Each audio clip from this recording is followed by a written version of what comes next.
Breathing in diesel exhaust fumes is like walking into a fire without a mask.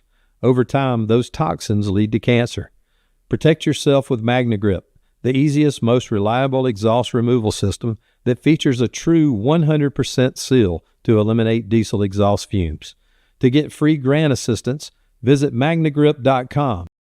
Attention first responders, ready for a new challenge? You can turn your leadership skills into deliciousness by becoming a Firehouse Subs restaurant owner. First responders will receive a $100,000 cash incentive to help open their restaurant. Continue serving after service. Visit firehousesubsfranchising.com today.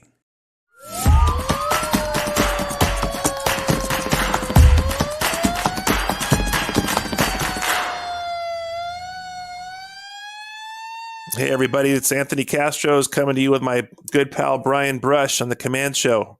It's been a while since we've been together to do a Command Show for you because we've both been busy teaching, and he actually has a real job. I obviously don't because of my beard, but I've been teaching around the country.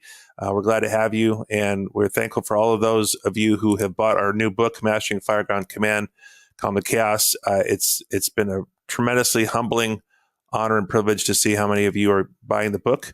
And as we usually kick off the Command Show, remember the NIOSH 5, lack of risk assessment, lack of or improper communications, accountability, SOGs, or incident command. So with that, I'm going to turn it over to my esteemed colleague, Brian. We're going to talk about Chapter 3 today. So Brian, what's going on, pal?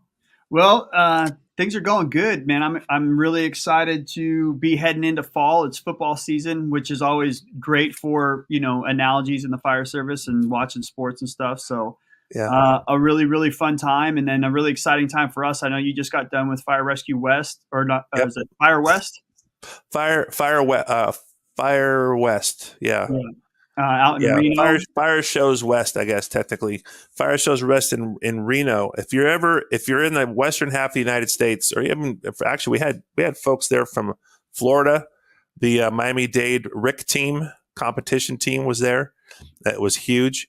So we had folks from all over the country. So next year, start looking for Fire Shows West in Reno, everybody. It's a good conference. So you just got off of that, man, keynote there and doing some classes there. And then I was fortunate enough to have UL here talking about our applying research to our tactics and doing some live fire training with them. And excited to be hosting fire engineering here in 2 weeks to develop some curriculum and content for fire engineering training on the live fire instructor position. So a lot going on here. And then I'll be up in the Pacific Northwest for a conference at the end of the month. So yeah, a lot going on this fall, and things really, I guess, coming into connection with the book as well. A few departments have picked it up as their promotional resource for company officers. So that's kind of what I want to dive into today. It's Chapter 3 of the textbook, which is the professional qualifications and standards. And while it's probably the least exciting chapter of the book, it is probably one of the most important because it really is the professional standards and qualifications. And if you're a training chief or a deputy chief of operations or a fire chief, you don't necessarily need to read the book, but I really would encourage you to take note in this webcast, as we're going to try to connect a lot of those dots from NFPA fire officer professional qualifications to the NIMS and some of those best practices, and then kind of wrap it up with NFPA 1710 and applying command to the fireground. So I do think that this is important, Chief, and I'd love to kind of hear. It's like I think we need to proactively understand and really be informed on what those standards and expectations are, because as you know, too many fire departments learn it the hard way. And before we really advance into holding ourselves accountable proactively to these standards and performance, why don't you expand a little bit on the NIOSH 5? I mean, I know you've been a part of PIAs of injuries and near misses where this has come up. I know you've been tapped as a resource to come into organizations when command and lacking command and not meeting those standards has been a fault of the organization. So kind of set the stage for maybe the reason to really be on top of this rather than retroactively trying to manage the turmoil that these things can cause. Thank you, brother. Well, to Brian's point, everybody, the fire service is on a continuum of becoming more professional, and it's just by the day. And when you see the advent of FSRI, UL, NIST, and all these things, and how we are really getting more data driven, we have to realize that is going to drive our decision making, our SOGs, and our training and our performance in the future. So part of that, one of the biggest nests of information is the NIOSH 5 and the NIOSH reports for over 30 years. And consistently, when we have a line of duty death, and of course, people are going to say, well, we don't have that many anymore. The chances of dying in a structure fire are so minute. Why do we even care? Well, guess what? A couple reasons. One, the NIOSH 5 is not just for line of duty death. NIOSH 5 is also for injuries, near misses, and dysfunctional fire and ground operations. Because if the NIOSH 5 are present, especially if all of them are present, but the more that are present, 2, 3, 4, 5 of them, you're going to have at the very least ineffective and inefficient fire ground operations. That means you're going to lose potential lives that you could have saved. You're going to lose more property than you should have lost, and firefighters are going to likely have more injuries. And if you go to the extreme on the NIOSH 5, you're going to have a line of duty death. And it can happen to any fire department. It still happens. And despite all of our efforts, the NIOSH 5 are still prevalent. So number one is inadequate or insufficient risk assessment. That's one of the things that we hit in our book and in our training is the importance of size up, and not just size up on the radio, but the mental process of size up. So we talk about FPOD-P, and we talk about really thinking before you speak on the radio. And it's all too often, size up has been considered to be synonymous with an arrival report, and it's not. And part of that is now what we've introduced to the fire service is the victim profile. Now, as I go around the country, and Brian, I think you can attest to this, there's a couple schools of thought on victim profile. And one is, well, we need to just treat every single building as occupied. And that's a great theory for those of you who want to go in the building. But for those of us who are outside commanding the incident, we have to think bigger picture. And so this renaissance of search that has come out of Firefighter Rescue Survey and all the work that Brian's done is wonderful to see. We're seeing some amazing folks around the country who are driving more aggressive search and getting back to the victim, which is what our book and what Calm the Chaos Command is all about. It's about decentralized incident command. The problem is we still have an issue with size up. So inadequate risk assessment, not knowing what we're getting into. That's the biggest problem. Number two is communications. We all know that's a problem on the fireground. Every fireground has communication problems. Number three is accountability. And that's where we really tie in accountability and communications with the decentralized model that we teach. And then incident command itself, not having a manageable span of control, being behind the incident power curve, not having the tactical gap bridged so you have good information and good supervision. And finally, not having SOGs or failure to follow the ones you have. So what I love about Brian is, unlike me, who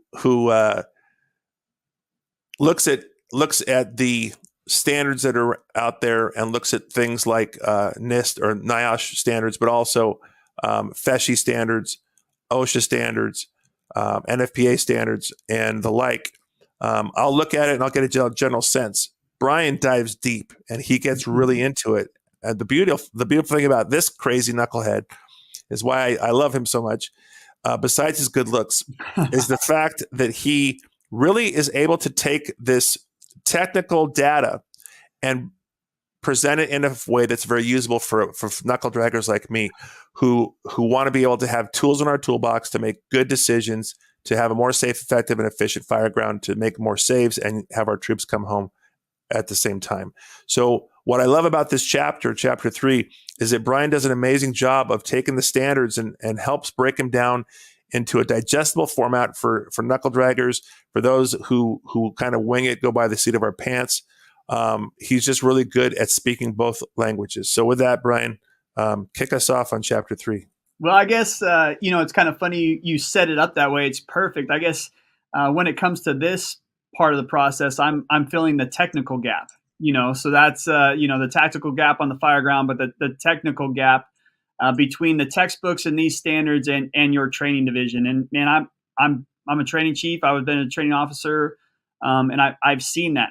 How do I get our stuff to meet these standards out there? And I think we'll start off with with the NFPA Fire Officer Professional Qualifications, because that's a really important part of this text. And originally our working title was going to be Incident Command for Fire Officers, and that being plural because we wanted to make sure that we were letting people know that this applies to all level of officers, from Fire Officer 1, your initial company officers, to Fire Officer 4, which is that executive level officer. So, we talk about incident types and all these different types of things, but really, NFPA has it broken down into 4 fire officer levels: Fire Officer 1, Fire Officer 2, Fire Officer 3, and Fire Officer 4. And Fire Officer 1 and 2 are most commonly associated with your company level officers. That Fire Officer 1 in a large organization would be that lieutenant, that just supervising a company, whereas a Fire Officer 2 might be a captain of a firehouse overseeing a multi-company station. Or in a lot of organizations, your smaller departments, it's that first level supervisor. He's the captain. He might be the shift supervisor, the first one running incidents. And then when we get into Fire Officer 3 and 4, those are more the chief level officers. I'd see a Fire Officer 3 as a battalion chief, maybe an assistant chief, or division chief. And then also you kind of get into that Fire Officer 4 being the 4 bugle, that higher level officer. So in working through our book, we really wanted to clarify those sections, and we'll kind of talk about it as we go. But the professional qualifications for fire officer, they fall into a lot of things: human resource management, administration, health and safety. And really the core competencies that we concentrated on in this book were the emergency services delivery and then also emergency management. So as you go through the text, we can pull that example up again. In chapter 3, we really lay it out as to the details of the competencies that we're focusing on for Fire Officer 1, Fire Officer 2, Fire Officer 3, and Fire Officer 4. But as you go through the text, you'll see these icons, and the icons are bugles, size up and arrival reports. That is a core competency of your initial officer training, that first due officer or that secondary officer who might be supervising multiple crews. And then as you transition into, this is a great slide for an example, that formal commander deciding, command post locations, that would be that Fire Officer 2, 3, and then all the way else up to that Fire Officer 4 when you're really starting to manage large scale incidents. So the textbook is really designed not necessarily to have you think that, this information only applies to this, but just to kind of, cast a highlight on those core competencies of it. As you go through it, we encourage people to kind of seek this information out, and we have it up front as chapter 3.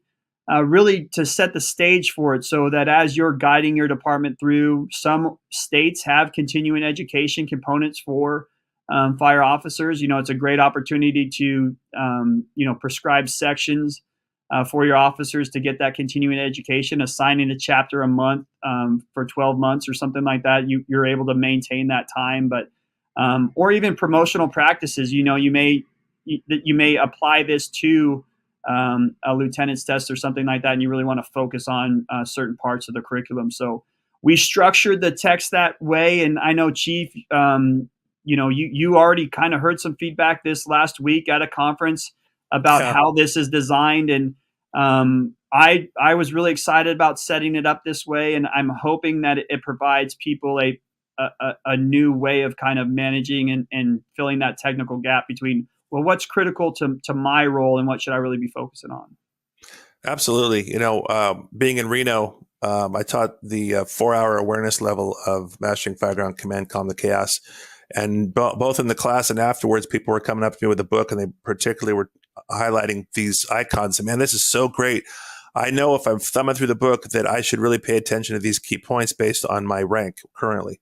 And to Brian's point, it's not that you're not going to read everything else. It's just, hey, this is a highlight.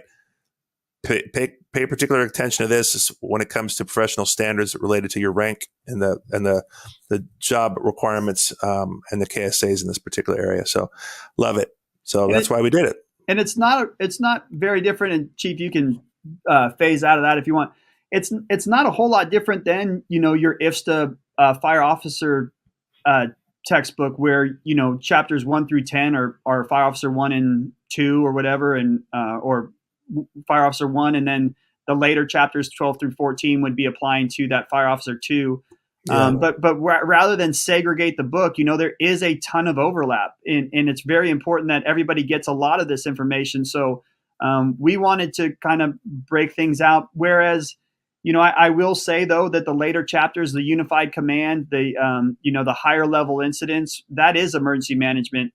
That is incident management. That's a higher level scope. And Chief, when we get into that unified command section, that very much is the Fire Officer 3 and Fire Officer 4 core competencies of emergency management, and then also interagency interaction. These are beyond the expectations of a first line supervisor or a company officer, but we all need to know our roles in those situations. We need to have a good understanding of the jobs below us and above us. But exactly, yeah. I find that we really worked hard in this book to have it be a resource for all levels up to those county level incident commanders that would be put in those situations where you're dealing with a multitude of disciplines and unified command. And so it's not just a fire officer book, as in that first level supervisor, second level supervisor. It is also very much a chief level and organizational level textbook, and those core competencies are coming across in this. And I think, Chief, you can speak. You wrote the unified command chapter. I mean, that is very much that emergency management level. Yeah, the Unified Command chapter is really important because, as we all know, we're living in an all-risk world. We talk about in our classes that the new fad trend, if you will, back in the 70s was EMS. Then in the 80s, it was hazmat. In the 90s, it was urban search and rescue or technical rescue. In the 2000s, after 9/11, it was white powder substance and terrorism. And then in the 2010s, it was active shooter, and now it's COVID. So our spectrum of incidents has only widened, and the need for unified command couldn't be greater. And if you look right now, and this is an apolitical statement, okay, it's got nothing to do with politics, but if you study what's being discovered in the reports regarding the first Trump assassination, it's the NIOSH 5 all day long, and that was a failure of unified command. When you listen to the reports of what happened there, it was a complete failure of unified command, and it just goes right down the NIOSH 5. So if we do that, just using that lack of risk assessment, they didn't secure the building where the sniper was located. They didn't have as much urgency towards that event, given the threats that were already known. Lack of communication. How many times have you heard in the news that local law enforcement and the Secret Service were not talking to each other? They weren't on the same frequency. Lack of accountability. There was a lack of an incident action plan. It just goes right on down the line. And so unified command is huge. You need to be good at it. Now, what Brian said earlier is so critical, that you need to know the job of the person below you, which you should, because you're where you are. You went through that job. But just as important, you need to know the job of the person above you. So if you're a company officer arriving on a large incident, whether it's a house fire or a large unified command type of incident, you need to know what's expected to set the incident up for success downstream. And most company officers don't want to be in command. We've all been company officers. What do we want to do? We want to go to work. So when the chief shows up, even on a room of contents, say, I'm going to go back to my crew. I'm going to go to work. Thanks for showing up. You've got command, right, Chief? And what I like to do is search out learning opportunities for my company officers. Like, hey, look, yeah, it's room and contents. Yeah, it's getting in the attic and it's still active. But you know what? We have plenty of resources on scene. Either A, I'm going to make you a division supervisor to bridge the tactical gap, or B, I'll let you keep command so that you can learn. So that when you do show up to this next time and I'm 20 minutes out instead of 2 minutes out, you have a chance to have some experience behind you. And that's what I love about our book, is that we both came at incident command from two different approaches. And that's kind of what the fire service is doing now. In the past, it's all been about experience, and all been about anecdotal evidence. Now it's about data and science too. They both go hand in hand. I think our book does a really good job of that. And this element that's showcased in chapter 3 really shows the technical aspect of this incredibly important job of being an incident commander or part of an incident command team. And that's not just type 1, 2, or 3. A house fire is basically a type 5 incident management team. A commercial structure fire or multi-alarm is a type 4 incident management team. And unlike those type 1 through 3 teams where every role is perfectly defined, on a structure fire, you might be task, tactical, strategic. You might go from being the incident commander to being on a hose line, or maybe in a middle tactical supervisor position. You have to be able to play all those roles in those type 4 and type 5 incidents. So when Brian talks about know the job of the person above you, it couldn't be more important. Yeah, I mean that's how you support them. You want them to support you, but you got to be a good follower to be a good leader. So it's an important part of this.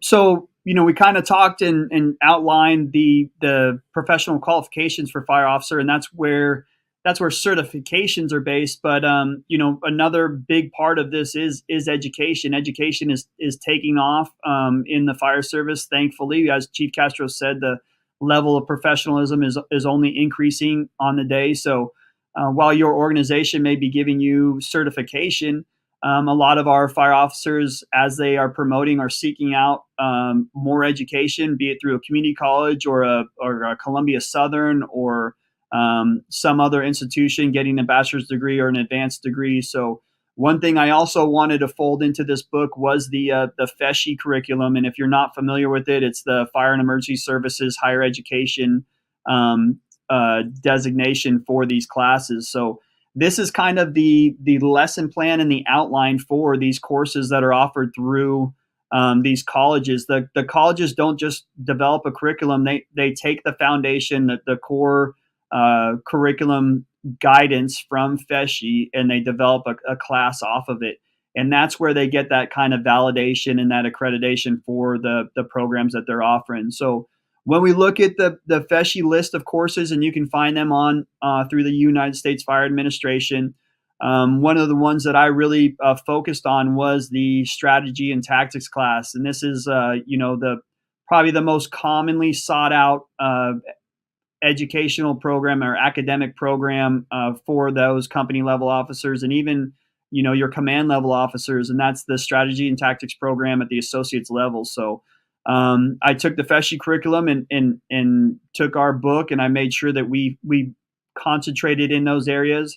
One thing that Chief Kastros is a master of explaining is the FPOD-P assessment, and FPOD-P is pinpoint the model that FESHE wants you to use for your size up process. And as Chief Kastros said, size up is not just that initial radio report. Size up needs to be continuous, ongoing. It needs to be layered. The initial company officer, later arriving company officers, chief officers.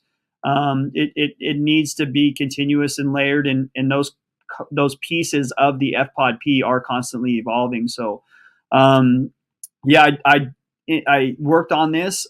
We made sure we integrated it into every chapter. We have an appendix that directly connects the FESHE curriculum guidance to the textbook. And we're right now working with fire engineering and FESHE to really kind of solidify that mapping, as they call it. But this is also a resource for those, associates level colleges. So, Chief, any thoughts on that? I know you've kind of worked around community colleges in your area and been a resource for that, and you've certainly seen a massive proliferation of education outside of certification in your career timeline. Yeah, I think that the days are not gone, but I think the days of, hey, let's just throw something at the wall and see if it sticks, are kind of fading away. And we have to have national recognized standards. And so the first bastion for that is always going to be a fire department. But sometimes they kind of skip over it and go with, well, let's just see what works. Oh, this works for us. Or they kind of go with what's worked in the past. The next level would be a community college. And we're hoping this resource becomes one for community colleges as well as fire departments. And to Brian's point, we're hearing a lot of departments using this for development of their promotional tests and SOGs and so forth. And the next level is state and federal. And that's where the FESHI piece comes in for us. So we kind of want to create a linkage from where you are, wherever you are in your organization or as an individual, to know that, hey, this is directly in alignment with national standards, whether it be NFPA, NIMS and ICS, or FESHI. And so in the old days, when I was coming up, I remember taking my first ICS class in the 80s, and nobody could spell ICS, and we were talking, what is this thing called ICS? And we were in California, and we even had, right outside of where I was working at the time, we had something called the Marble Cone Fire, which was in the late 70s. And that fire was one of the ones that kind of drove the need for the incident command system. So what I find interesting around the country, and I'll close with this, is that the lack of knowledge of how to use the incident command system by people who are wearing gold badges, silver badges, bugles. It's one thing for a recruit not to understand. It's a different thing for a company officer, especially a chief officer, not to know things like the difference between a division and a group, or a branch, or what they're called, what the bosses are called. But we get good questions in these classes. That's why this curriculum exists, is to make ICS usable in the street while being congruent and meeting standards. And you bring up a great thing, and we talk about the tactical gap. I just mentioned the technical gap, but the generational gap is a major problem. And I will tell you that I recognize this in myself. Post 9/11, when NIMS was published, it was all we did. I was a company officer in that era where the NIMS training seemed to be all that was going on. Everyone went to these classes constantly. And unfortunate side effect of that is our generation felt overwhelmed by it and felt like we didn't need it. Well, now here we are, 10 years later, 15 years later, 20 years later, and we're starting to realize that, hey, we were saturated by it, but it has not been a part of these other folks. And a lot of that is attributed to grant funding. The grant funding was lost, and there has been a major gap in command training. And that's brings us to the next point, that the NIMS compliance. In this chapter 3, I do a real heavy review of the core concepts of NIMS. When you look at NIMS, and again, the bad rap has been given it to us by our senior members and our dinosaurs who were overwhelmed by it. But NIMS is critical. It is our common language. This is the English of the fire service. It's what we all speak. Maybe people have different dialects or accents, but NIMS is the core concept. When we look at NIMS, the root of it starts with life saving, and we capitalize on this all the time. NIMS, the core principle of NIMS is saving lives, not safety. We know we have to go take risks, and we know we have to go save people, and we want to do it in a clear and formal way. So just kind of cruising through here on the NIMS section and the NIMS compliant with our book. If you look at NIMS, the core values of it, the core principles, it defines these as their foundational characteristics of incident command. And that's common terminology, modular organization, management by objectives, manageable span of control, comprehensive resource management, establishment and transfer to command, unified command, unity command, information and intelligence. These, principles and as they call them, foundational characteristics are, the same things that we're implementing. As you've talked about, Chief, this is nothing that we've created. We are just providing a very kind of understandable and articulating it in a format that applies to the Fireground. That's one failing point, that people all the time think NIMS is for the 9/11s and the hurricanes. But those foundational characteristics, those core values of command, apply at all levels. They apply to your firehouse. They apply to how you run your organization. They apply to the single family dwelling all the way up to the 10,000 acre vegetation fire. So we want to drive home the connection between our core values and the core values of NIMS, and really clarify that this is, there's no one's going to give you a certified stamp of NIMS, but the compliance is in the connection and the consistency to it. So that's another big part of this in chapter 3, is to really clarify the importance of NIMS, the value in it, especially when we are becoming more and more dependent on other disciplines, other organizations, other agencies for successful operations. Absolutely. And really the goal of this book, as Brian said, is to take us from the kind of esoteric, theoretical, 9/11 kind of mindset for ICS and NIMS to the house fire, to the apartment fire. When you've got victims trapped, you need to organize resources right now, and you need to execute right now. And you have a very small window of time that's closing, as we know, 8 minutes or less, to get that victim out and to the to EMS and gone. And so the new thinking of decentralization can only be accomplished through the incident command system and through an aggressive, street smart use of it, where it's nimble and effective. So that's it for this show. We killed 30 minutes talking about chapter 3. We could probably talk another 30 days, but we're going to go ahead and sign off. I'm going to be doing a bunch of classes throughout the country. Our team is, if you're interested in incident command training that mirrors the text, mastering Fireground Command, Calm the Chaos. We can do training for you if you want it online, if you want it in person, or if you want a full train the trainer. We bring our team to you and do a full comprehensive 5-day workshop, including hands-on incident command training. Reach out to us at info@trainfirefighters.com. Anything to add, Brian? I just want to kind of close, Chief, I think on the sidebar, you and I have been talking a little bit about messaging and things. And I think that, one thing that I keep coming back to is commanding forward. Our whole purpose is to stay ahead of the power curve. Our whole purpose in this book is to provide that education and that idea to be proactive in your command accountability and training and everything. So, if I had a sign-off message, it would be, please command forward. We do not want to be reactive in these situations. Have the resources that you need mentally, physically, and tangibly to stay ahead of anything that might be coming your way. Amen to that. And with that, thank you for watching. God bless you, those you serve, those you lead, and your families. Take care, everybody. We'll see you on the next one. Breathing in diesel exhaust fumes is like walking into a fire without a mask. Over time, those toxins lead to cancer. Protect yourself with Magnegrip, the easiest, most reliable exhaust removal system that features a true 100% seal to eliminate diesel exhaust fumes. To get free grant assistance, visit Magnegrip.com. Attention first responders, ready for a new challenge? You can turn your leadership skills into deliciousness by becoming a Firehouse Subs restaurant owner. First responders will receive a $100,000 cash incentive to help open their restaurant. Continue serving after service. Visit firehousesubsfranchising.com today.